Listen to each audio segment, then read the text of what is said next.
Comment créer une landing page qui convertit? Bonjour à tous, ici Kylian de l'équipe marketing de LiveMentor. Aujourd'hui, je voudrais vous partager 5 petites astuces qui font qu'une landing page cartonne. Alors, déjà, petite introduction, qu'est-ce qu'une landing page?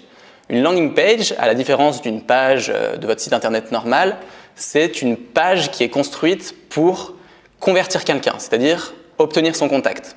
Alors, souvent, vous partagez du contenu gratuit, ça peut être un e-book, un livre blanc, peut-être un petit questionnaire, un petit quiz, tout dépend de ce que vous produisez. Le but de cette landing page, c'est de récupérer le contact de la personne pour ensuite pouvoir communiquer avec elle. Je vais vous partager 5 astuces sur le sujet. La première astuce, c'est que votre landing page doit avoir une proposition de valeur claire.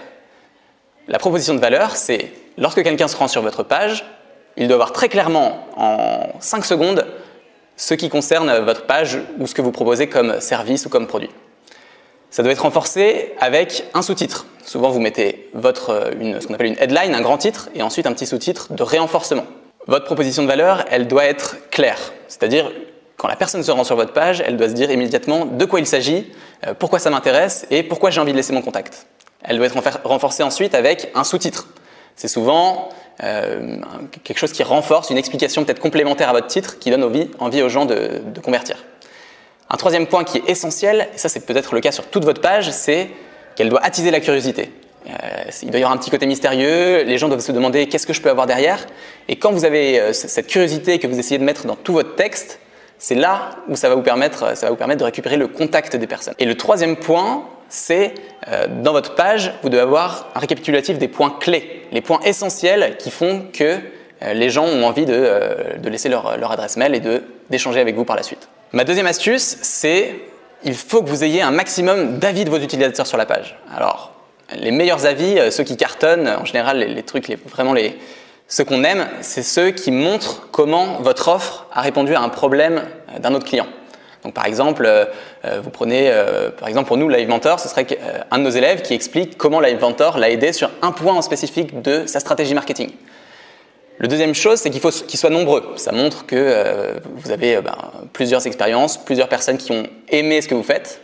Et le troisième point, c'est il faut qu'il soit authentique. C'est souvent quelque chose qu'on oublie. On a tendance à mettre des textes tout faits, qui ne sont pas forcément vrais, on a l'impression que c'est un peu faux.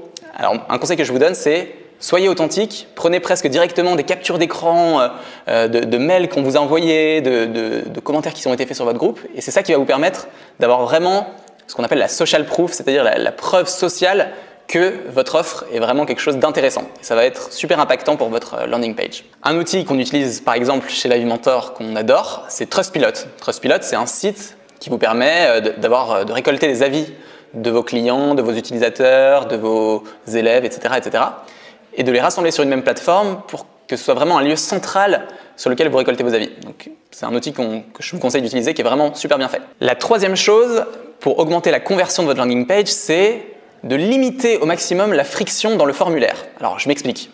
Vous avez souvent un formulaire pour récupérer un contact. Si vous mettez un nom, prénom, numéro de téléphone, adresse, etc., vous demandez énormément de choses et aussi énormément de temps à la personne. Et comme les gens sont souvent pressés sur Internet, il faut que vous alliez au maximum droit au but. Donc, si vous pouvez mettre que le prénom et l'adresse mail, c'est parfait. Peut-être même que l'adresse mail. Je vous laisse voir, mais peut-être que vous avez besoin du numéro de téléphone, mais allez à l'essentiel. Plus vous avez de champs, plus vous limitez votre taux de conversion. Voilà, c'est assez mécanique. Ma quatrième astuce, c'est appliquez-vous sur le design de votre page. Ça peut être un point qui devient crucial parce que c'est ça qui va attirer l'œil de votre utilisateur. Notamment par exemple sur ce qu'on appelle le call to action. Le call to action, c'est le bouton sur lequel les gens cliquent pour valider leur formulaire ou pour s'inscrire à votre offre. Si ce bouton a un contraste de couleur fort, par exemple en jaune, en orange, quelque chose qui est assez contrasté par rapport au fond de votre page, ça va directement attirer l'œil. Un autre aspect qui peut être intéressant pour votre design, c'est l'espace blanc, qui contrairement à ce que l'on pense, peut devenir très vite votre ami. Si vous utilisez de l'espace, si vous prenez vraiment de la marge entre vos différents paragraphes, l'élément qui va être au centre va vraiment ressortir sur la page et c'est ça qui va vous permettre aussi d'attirer l'œil. Vous pouvez aussi utiliser d'autres astuces, par exemple des images un peu intrigantes. Si vous prenez une photo de vous en faisant ça, peut-être que les gens vont se dire mais qu'est-ce qui se cache derrière ça? Voilà, vous pouvez utiliser vraiment des images qui attirent l'œil un petit peu, où les gens se demandent ce qu'il y a derrière. C'est ça qui va leur donner envie de convertir. Ou même des flèches sur votre page qui vont amener un endroit en disant par exemple ici pour convertir, ici pour s'inscrire. C'est le genre de petites astuces qui peuvent vraiment marcher. Donc n'hésitez pas, ne lésinez pas sur le design de votre page parce qu'il est important et peut vous permettre d'augmenter votre conversion. Ma 5e astuce, c'est quelque chose qui peut faire une différence fondamentale avec plein d'autres acteurs du marché sur lequel vous êtes. C'est la page de confirmation.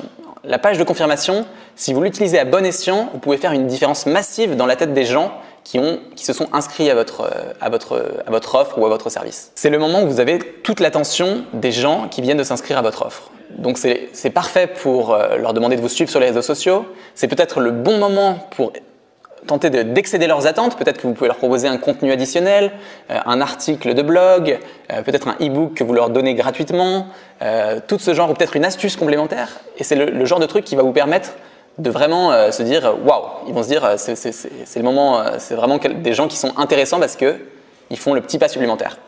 Et vous pouvez aussi, si vous avez fait par exemple de la publicité pour cette landing page, c'est peut-être le moment de pourquoi pas leur proposer un service à prix très abordable, peut-être 5 ou 10 euros pour l'accès à un petit livre blanc ou ce genre de choses qui peut vous permettre aussi de rentabiliser vos coûts publicitaires. J'espère que cette vidéo vous a plu, j'espère que ces 5 astuces, vous allez essayer de les mettre en place au quotidien dans votre projet ou dans ce sur quoi vous travaillez en ce moment. Si vous avez des questions, n'hésitez pas à nous mettre des commentaires, on va vraiment prendre le temps de vous y répondre parce que ça me tient à cœur. À bientôt.